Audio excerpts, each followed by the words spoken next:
First, though, to the story which has shattered Australian soccer. FIFA's reversal of direct entry for the Oceania winner has dealt a savage and unexpected blow to the game, administration, players and fans in this country.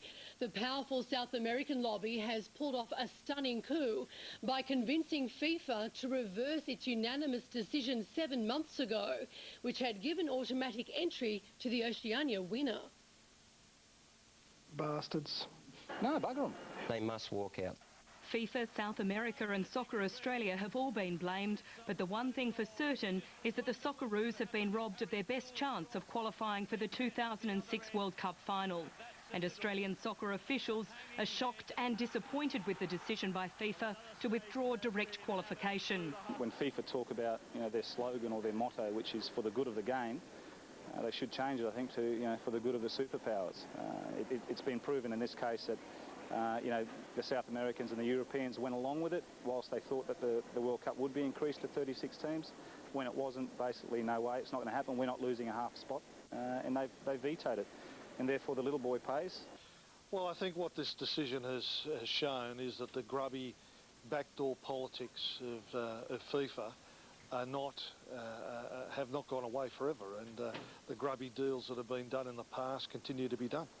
But the Australian Soccer Administration has also come in for fierce criticism from FIFA, and Federal Sports Minister Rod Kemp believes bad management and not sporting politics is to blame. As a result of last night, the injustice still remains. From our point of view, it clearly stresses once again the need for Soccer Australia to get its act together. It stresses the need for the Crawford report proposals to be implemented. It also underlines the importance of a new board under Frank Lowy. How can you throw someone a lifeline in November when we were in the sort of trouble as they're blaming it, and then cut us adrift 8 months later when we're doing okay? Former Socceroo and SBS analyst Craig Foster has laid the blame for the stunning turnaround at the 3 Soccer Australia board members, Les Avery, Paul Afkos and Dominic Galati, who refused to resign in the face of massive opposition.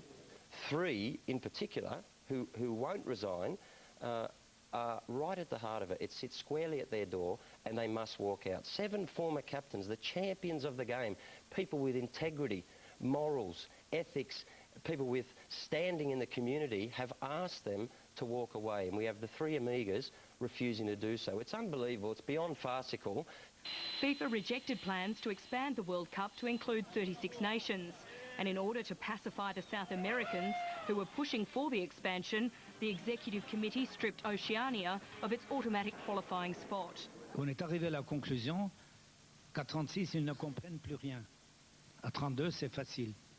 Alors, notre clientèle, qui est notre clientèle?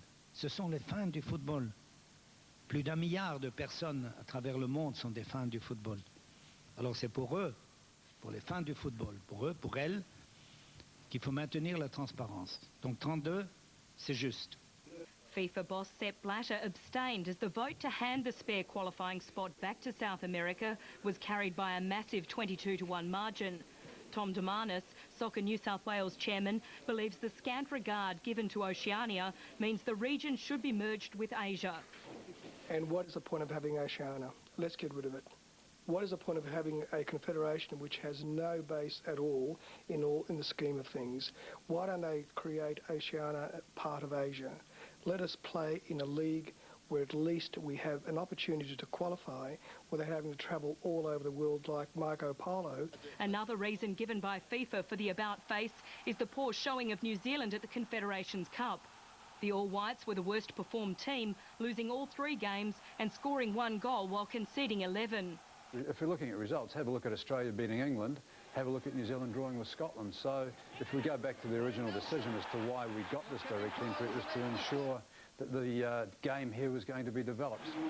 Just over 4 months ago, things couldn't have been better for the sport in Australia as the Socceroos celebrated their resounding victory over England. I mean, we played England, in England and we beat them. I mean, what more proof do Oceania need, that they can compete?